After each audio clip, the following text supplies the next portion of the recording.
Hello everyone! I'm thrilled to welcome you to my blog. In today's episode, I will be diving into the topic of Washington, D.C. and I can't wait to share my insights and experience with you. My name is Joseph Saez, and throughout this blog, I will be highlighting some exciting events, intriguing places, and remarkable individuals who inspire me. Join me as we explore these engaging topics together. I hope you find this content enjoyable and thought-provoking. Don't forget to take a moment to subscribe, like, and share our YouTube channel so you can stay updated on my latest vlogs. Let's embark on this journey together. For the first time, during my work visit to Norfolk, Virginia, I got the opportunity to visit Washington, D.C., the capital of the United States. Washington, D.C., formerly the District of Columbia and commonly known as Washington or D.C., is the capital city and federal district of the United States. The city is on the Potomac River across from Virginia and share land borders with Maryland to its north and east. It was named after George Washington, the first president of the United States. The district is named after Columbia, the female personification of the nation. Designed in 1791 by Pierre Charles L. Enfant, the city is divided in two quadrants, which are centered around the Capitol building and include 131 neighborhoods. Commuters from the city's Maryland and Virginia suburbs raised the city's daytime population to more than 1 million during the work week. The Washington metropolitan area, which include parts of Maryland, Virginia, and West Virginia, is the country's seventh largest metropolitan area with a 2023 population of 6.3 million residents. Today, Washington, D.C. is a 68 square mile federal district home to important government buildings, including the U.S. Capitol, where the Senate and the House of Representatives meet, the White House, where the President lives and works, and the Supreme Court building, where many important court rulings are made.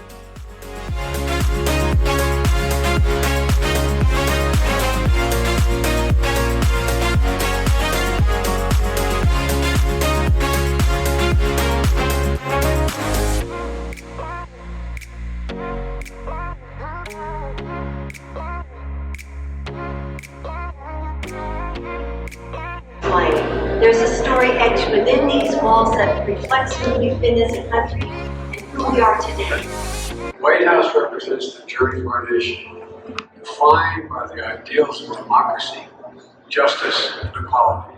It's like 2 o'clock in the morning, and Carter and I just walked around the top 2 floors. We couldn't go to sleep. We were excited. We wanted to see all these rooms and study about the house. Thing that happened to me in the White House was getting married in the East Room. So that was a special room to me. I can't imagine any First Lady moving in would know how to run a place like that. Having state dinners, having it constantly be on view.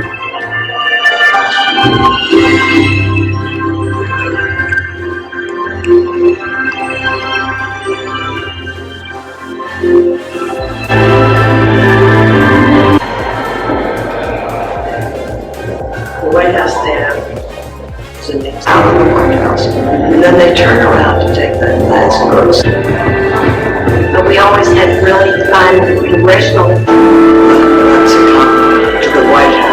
But the big occasion in the life of our nation when Meghan and Salamat both came to the White House to announce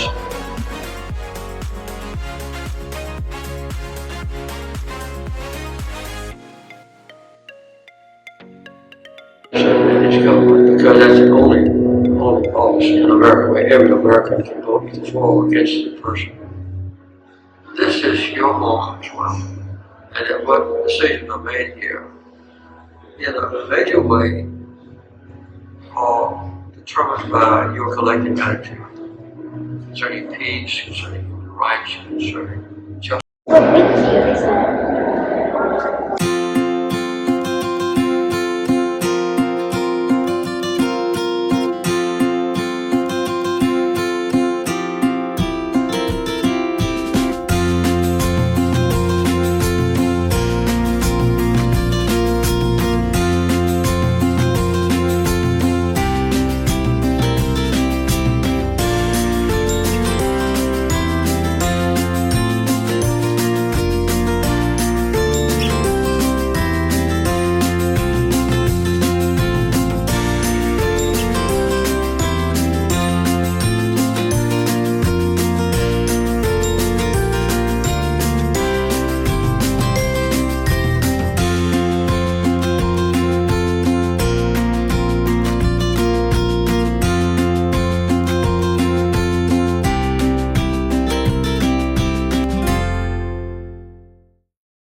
Welcome to White House.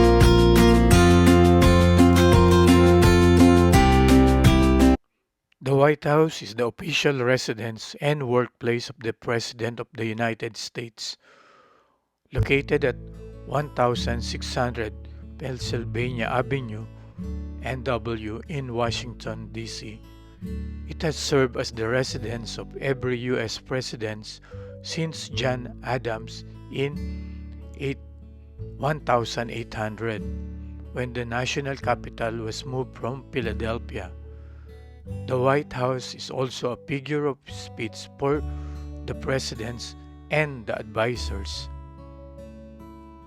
The residence was designed by Irish-born architect James Hoban in the neoclassical style.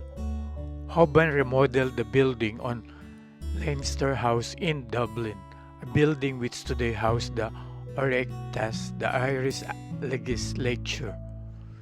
Constructed between 1792 and 1800, its exterior walls are aqua creek sandstone painted white.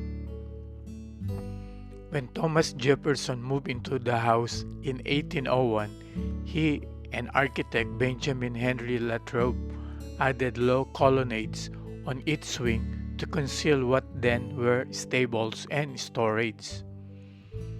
In 1814, during the War of 1812, the mansion was set ablaze by British forces in the burning of Washington,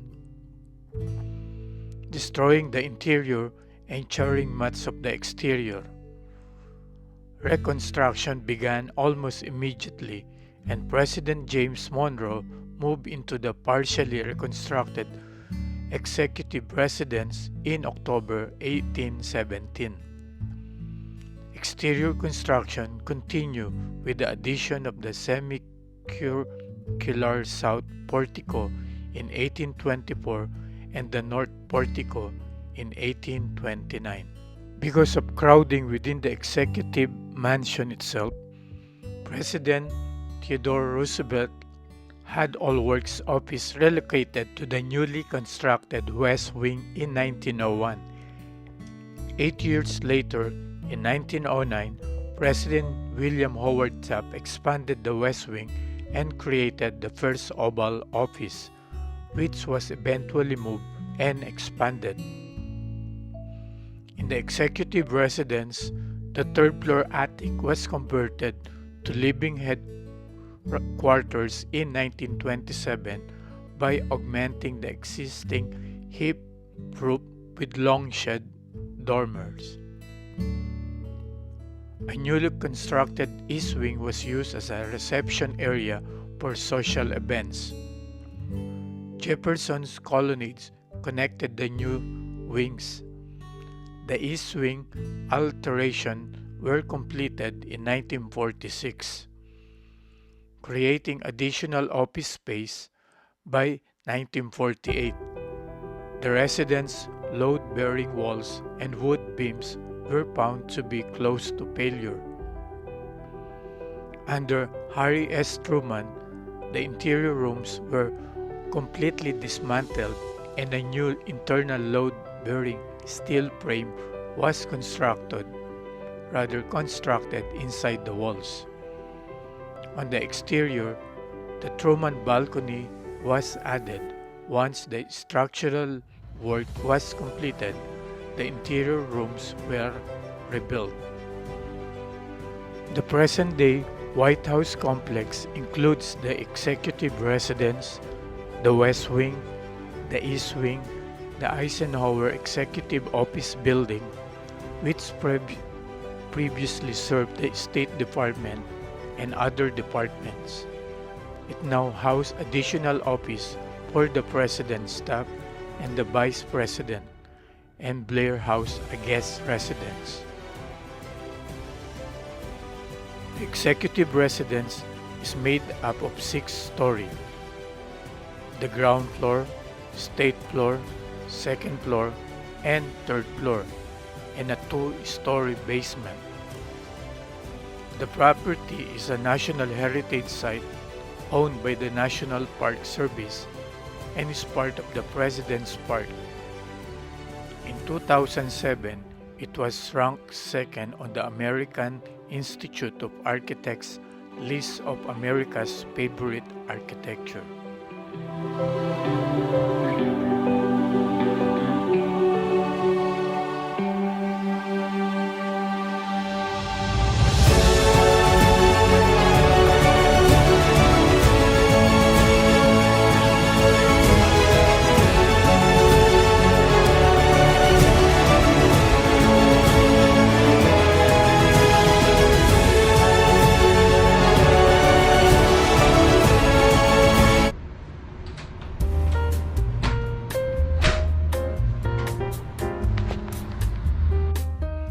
National Mall and Memorial Parks, formerly known as National Capital Park Central, is an administrative unit of the National Park Service (NPS), encompassing many national memorials and other areas in Washington, D.C.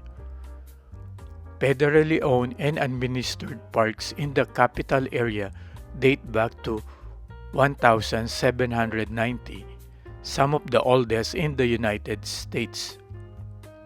In 1933, they were transferred to the control of the National Park Service. These parks were known as the National Capital Parks from their inception until 1965.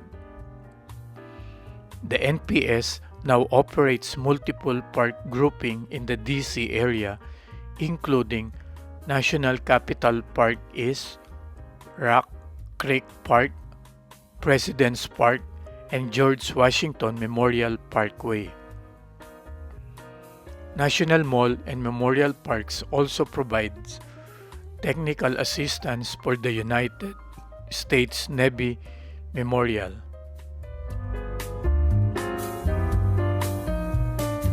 The country, and when they get here, they're all diseased with parasites. They came by train, and they had to burn a lot of them. And so in 1912,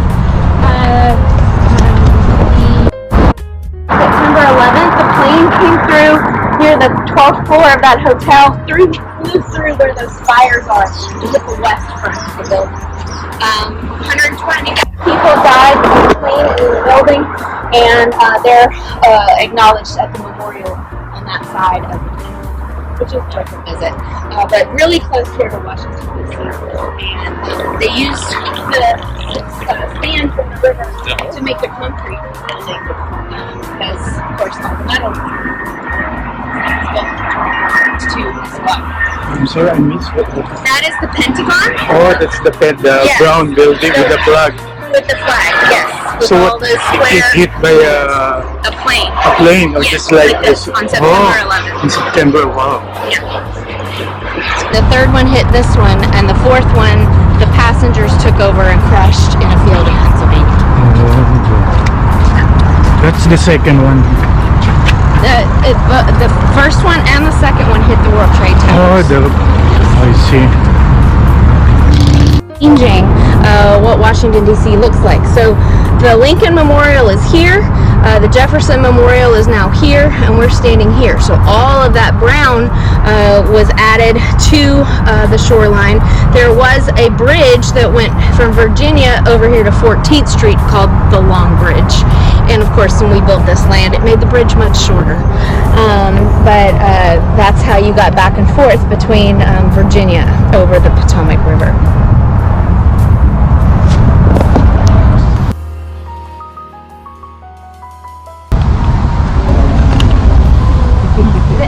I think they are. I hope so. Because I've been up there during a protest march. It was not fun. Slow down. Thank you. We're done.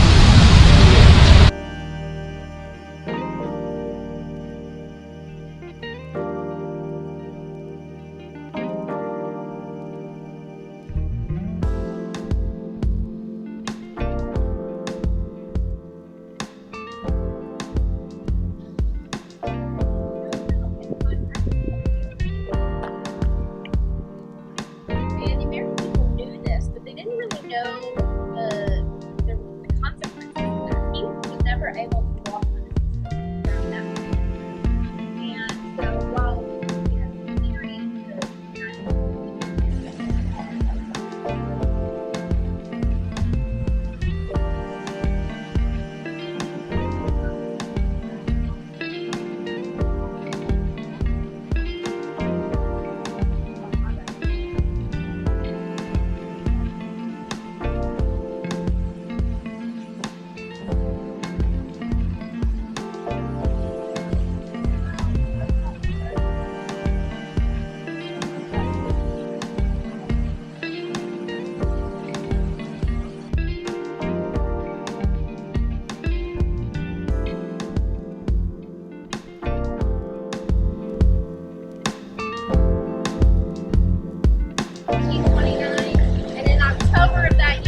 seatbelt. Totally lost passport.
Here and using it as an education.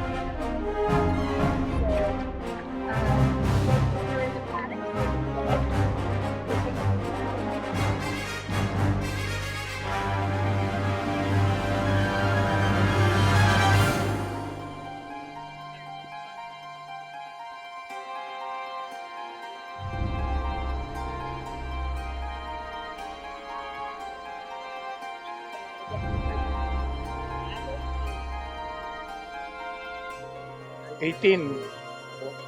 19. Is that what you said? Well, if you said it at the same time, you can have one too. Get one too. So, yeah, they were nice.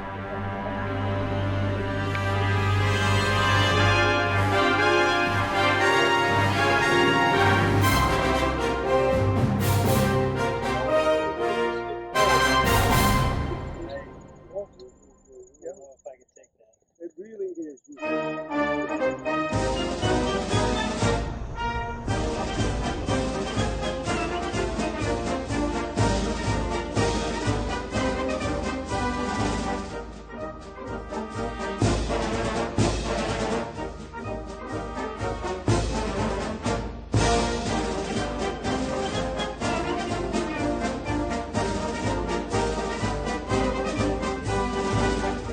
Out here into the plaza in front of that stone where he's king. And he's standing carved here as part of the stone, meaning in situ, that he's still part of the stone. Okay, and that 36, that stands for the number of states in the Union during the Civil War, and then it's column. Oh,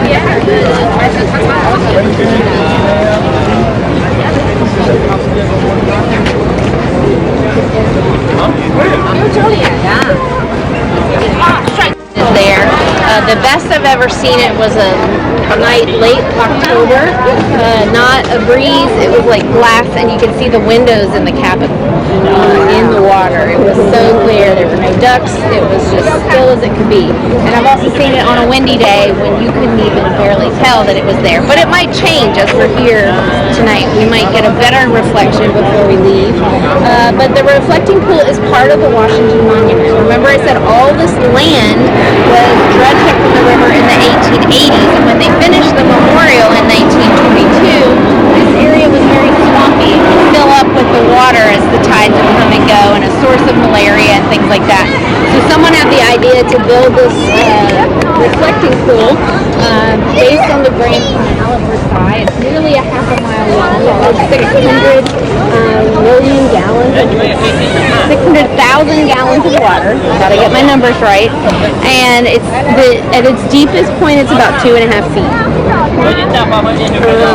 And of course, yes, this is where Forrest Gump and Jenny and the movie.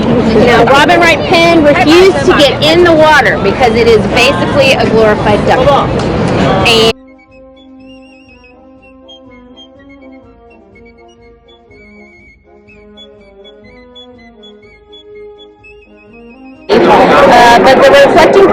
part of the Washington Monument. Remember I said all this land was dredged up from the river in the 1880s, and when they finished the memorial in 1922, this area was very swampy. It would fill up with the water as the tides would come and go, and a source of malaria and things like that.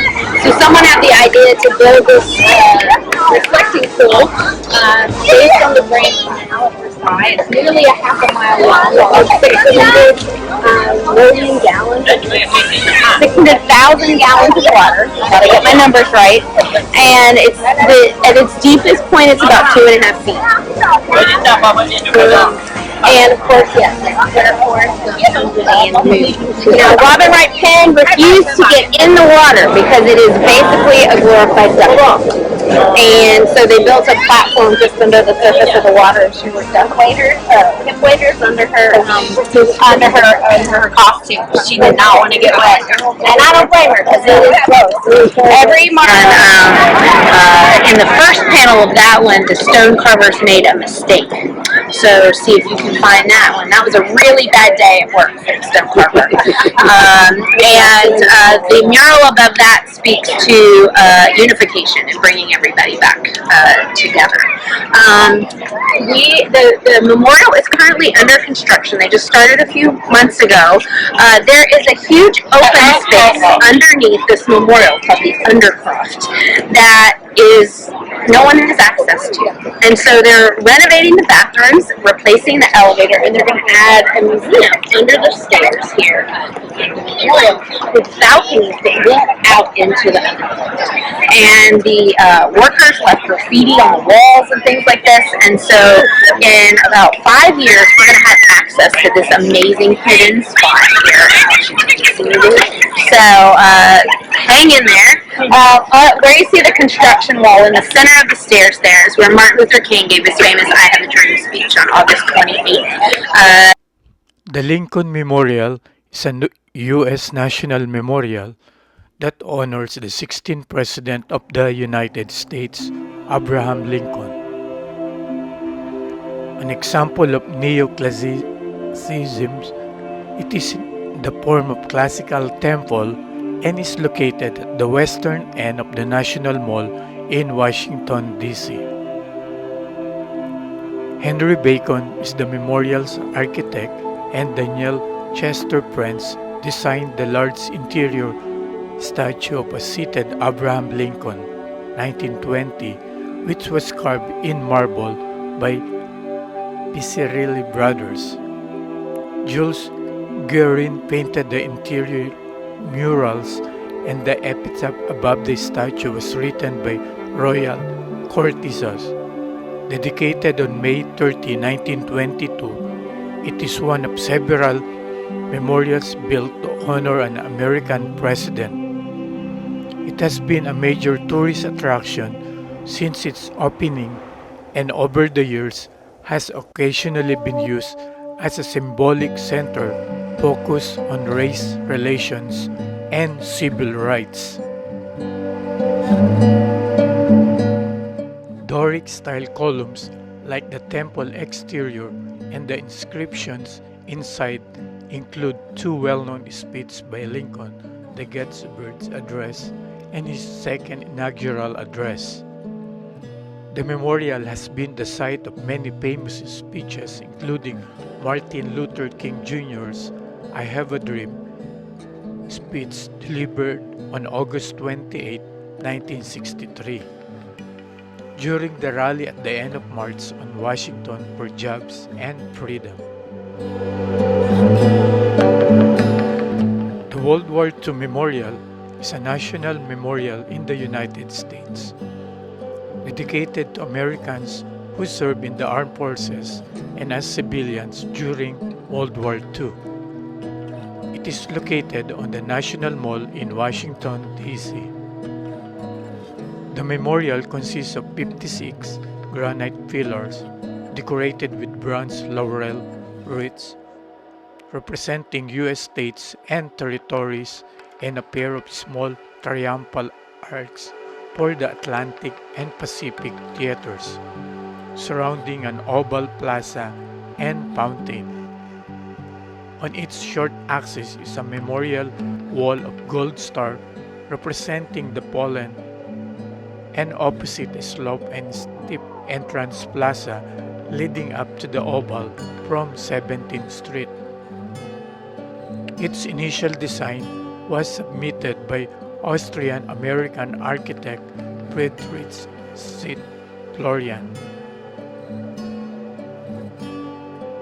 Opened on April 29, 2004, it replaced the rainbow pool at the eastern end of the reflecting pool between the Lincoln Memorial and the Washington Monument. Dedicated by President George W. Bush on May 29, 2004, the memorial is administered by National Park Service under its National Mall and Memorial Parks Group. More than 4.6 million people visited the memorial in 2018. Odds on one side and the evens on the other. And here on this memorial wall are 4,048 gold stars. And each gold star represents 1,000 soldiers who died in this war. We lost over 400,000 men in World War II, second only to the Civil War in loss of life. And so this is a celebratory memorial, but this is where we remember those who lost their life. And again, we have the still waters here. And then the ducks were already part of the rainbow pool, but he added the fountains at the end that are very reminiscent of South D-Day and celebrating that. And then the flag feel really different than the other ones we went to because we won this. So this is very celebratory in nature. We're oriented around these two pavilions, Atlantic and the Pacific. What do they represent? The two theaters in the war. And Japan and yeah, we were fighting the Japanese in the Pacific, and the Nazis in Europe. Yep. And so, and then, so we have the Atlantic on one side, the Pacific on the other. The plaza is surrounded with 56 pillars representing the 48 states and 8 territories in our country at the time. On each pillar is 2 wreaths. An oak leaf wreath, which represents our military might, and a wheat wreath, which represents all those at home who were working toward the war effort. This was kids who were saving their pennies, grandparents who were planting victory gardens, and all the women.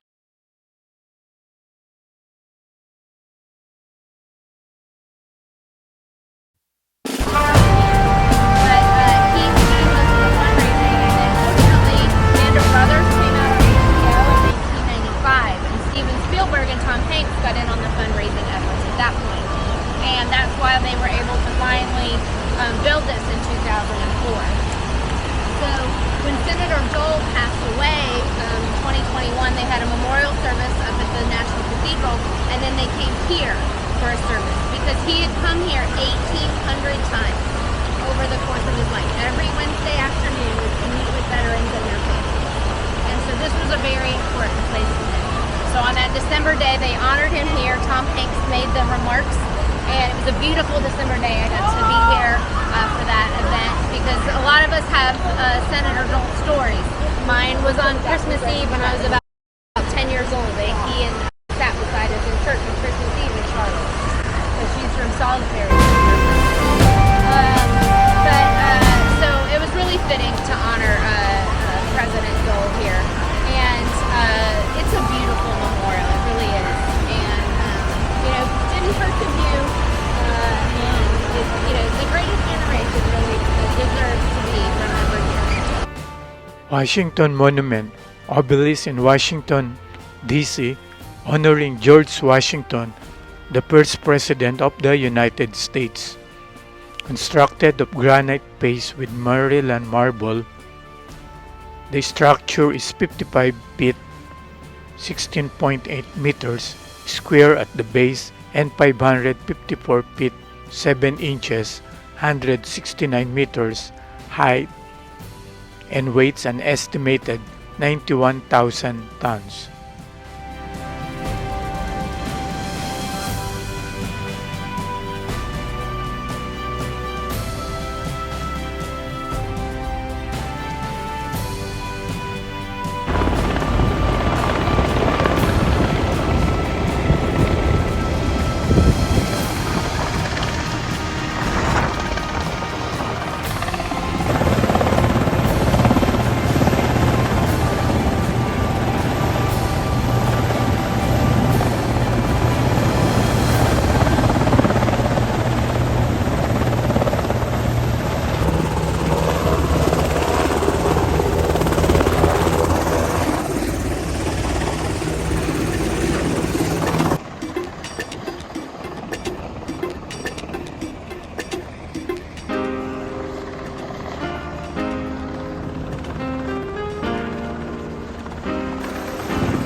Hello, patrons. Thank you for watching this vlog. I hope you enjoy and learn from this vlog. Don't forget to like, share, and subscribe to my YouTube channel. God bless us all.